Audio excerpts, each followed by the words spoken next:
The end of the Final Fantasy VII Remake has left gamers with a lot of unanswered questions and theories swimming around in their heads. One of these questions, for me at least, was what's going on with the current timeline now at the end of the Final Fantasy VII Remake?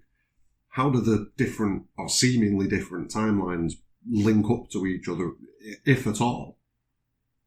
In this video, what I'm going to try to do is map out the current timelines. Like in the previous Aerith and Sephiroth videos, what I'm going to do is put forward 3 potential timeline setups that could exist at the end of the Final Fantasy Remake, and I'm going to ask you to give your opinions on them. So let's dive straight into this with the first possibility.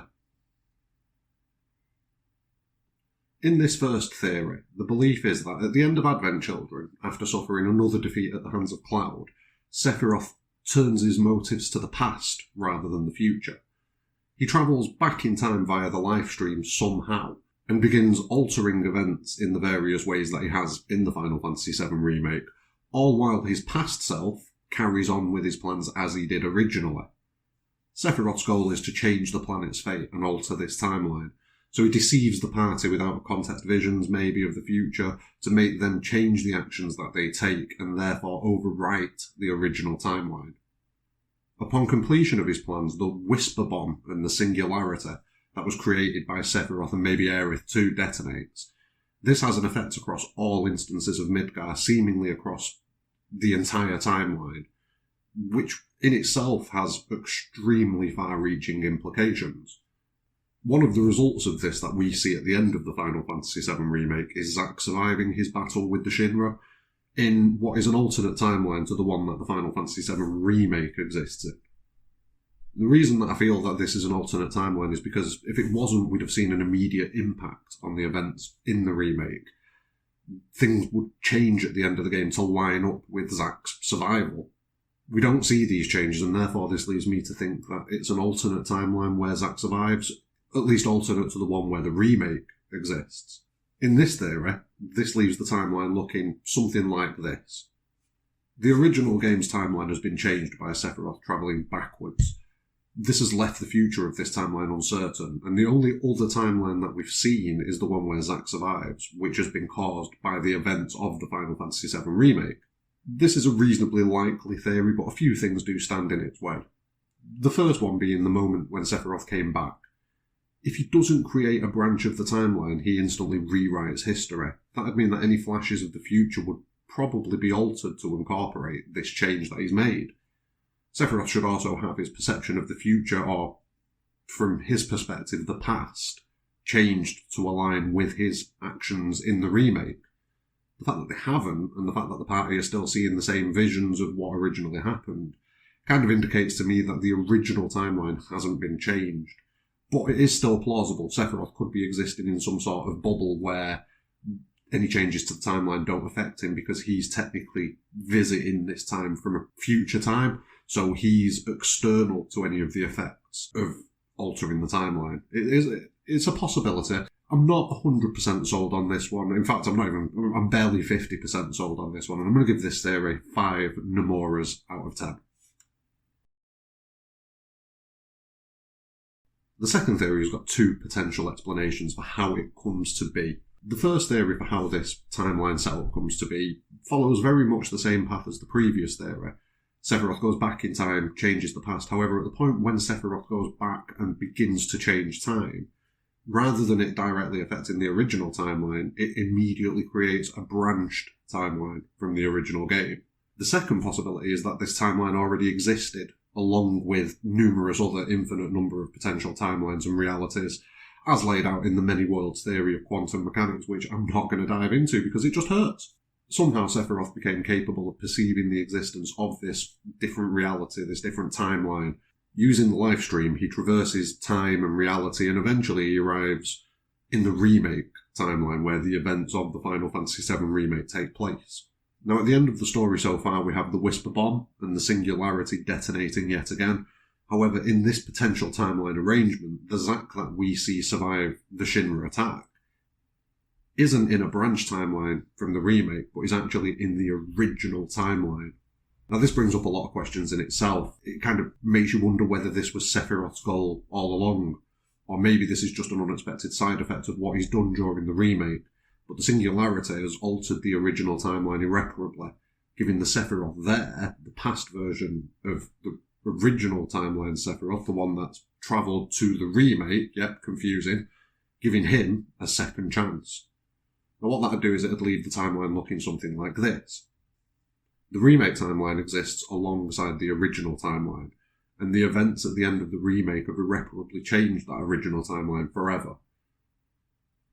Now, like the previous theory, I'm again not 100% sold on this theory, but it feels a little bit more plausible and a bit more likely than the first theory. But if this was Sephiroth's goal all along, then there's potentially nothing further for him to do in this timeline now. He should already be able to perceive the changes made to his original reality.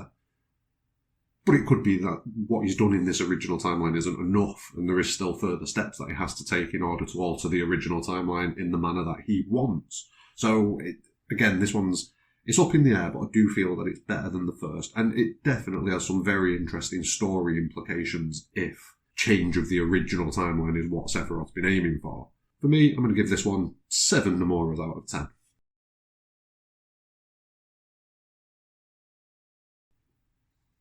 This third and final theory plays out identically to the previous theory up to the point where the Whispers are defeated by the party. From that point on, it follows a very similar path to the first theory. It's kind of an amalgamation of the two of them. At the point where the Whispers are defeated, the singularity detonates, and its effects are felt across all realities and timelines.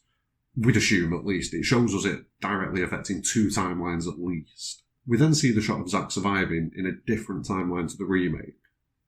Just like in the first theory, we don't see any change from Zack's survival to the events of the remake, which hints to me that they are separate timelines. Also, the memories and flashes that the party have had of the future or the original timeline, they still persist, hinting a little bit further that Zack also isn't in this timeline. What this means when you bring it all together is that rather than this being the original timeline that Zack survived in the previous theory, this is actually a third timeline that has kind of got caught up in what's going on. Now, whether or not this timeline already existed or has been created by that detonation, it's uncertain. But I have a belief on that I'll go over in a second. Now, this theory, it leaves the layout of the timeline looking a lot more like this. You have the original timeline, which is untouched by Sephiroth's actions, as far as we know. You then have the remake timeline, which is where the original Sephiroth is actively trying to change fate and destiny, and succeeding from what we've seen so far. And then finally you have the Zack timeline, which is it's more than likely an unknown variable that Sephiroth hasn't accounted for, and could easily have been written in to be a way to have a downfall for Sephiroth in some way, shape or form, like an anchor point of some type. It may turn out that creating this third timeline is part of Sephiroth's overall plan. It's unclear at this stage. For me, this seems like the most likely outcome right now from what we've seen.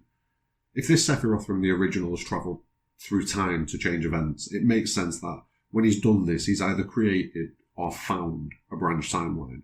This is the timeline that the remake takes place in. Although I'm not entirely sure which of the two it is, day by day I kind of flip between the two of them. It also makes sense that there have been unknown ramifications of Sephiroth's actions. When you mess around with time and realities and things like that, you can't account for all of the possible permutations. It's impossible.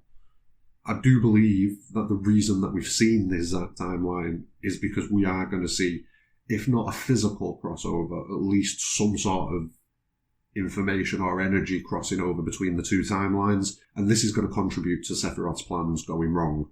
We've already seen the first sign of this with Aerith being able to sense Zack's survival in this alternate reality. This is potentially due to that timeline being directly affected by the singularity in a way that links it with this reality.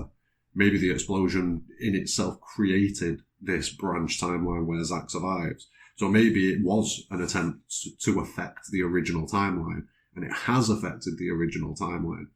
But the original timeline has happened and that's continued as normal. Rather than changing that timeline, it's created a third branch. So we've potentially got 3 branches coming off the original timeline. Or we've got 1 branch coming off the original timeline and then another branch coming off that. It's up in the air. It could be either of these, really. Rather than the singularity existing across all realities, maybe it was just in this reality but across all time. the explosion, just like I said with the original timeline, possibly changes the remake timeline, because at the start of the remake, Zack is dead. Cloud is on his own in Midgar. This explosion changes that and therefore creates another branch off that timeline. And this would definitely go some way to explain how Aerith can directly feel Zack's survival, but doesn't seem able to directly feel anything from the original timeline. Maybe if there was an Aerith still alive in the original timeline, she'd be able to feel what's going on in the remake. And it kind of lends weight to my belief that Sephiroth is the one that's feeding Aerith all of this information and all of these flashes. You can see that theory in my last video here. And just like I theorised in that video, I do believe Sephiroth is going to be feeding Aerith this false information, because she doesn't seem like she's feeling the full story. If she could feel the full story, she'd understand why things went down how they did. And if she was feeling the full story, the very first thing that she would try to do would be some way to utilise Holy to stop Sephiroth, maybe. Or at least to avoid going anywhere near the Black Materia at any point. But instead, it seems like they're carrying on with the journey, potentially, as they did originally. But the difference is, with Zack and his timeline being a branch of this remake timeline, she can perceive that. It's convoluted and it's difficult to put in place. We definitely need more information so that we can put it in place. But I do believe that this is potentially the most likely theory for me, with Sephiroth's actions creating the remake timeline, but then also Sephiroth's actions inadvertently creating the Zack survival timeline on top of it. And I do think that's where Sephiroth's going to come unstuck. For me, it's a really interesting theory. I'm definitely going to be doing another theory video where I dive a lot deeper into this one, as there are a lot of different routes, like I've just said, that you can get to this kind of layout. I'm going to give this one 9 Nomoras out of 10. I was going to say 8, but I'm going to say 9. It seems like the most logical arrangement to me, given the information that we have. And it leaves a lot of different story possibilities open, and given the trends and the themes that Nomura and the crew, Nomura and co, tend to go with, it feels like this is going to be very likely, but it could be subverting us. But what do you think about these theories? Do you think that any of these possibilities is likely? If you do, vote 1, 2 or 3. Or do you have another theory for what's going on? Drop your answer in the comments below and have a great day. Thanks very much for watching.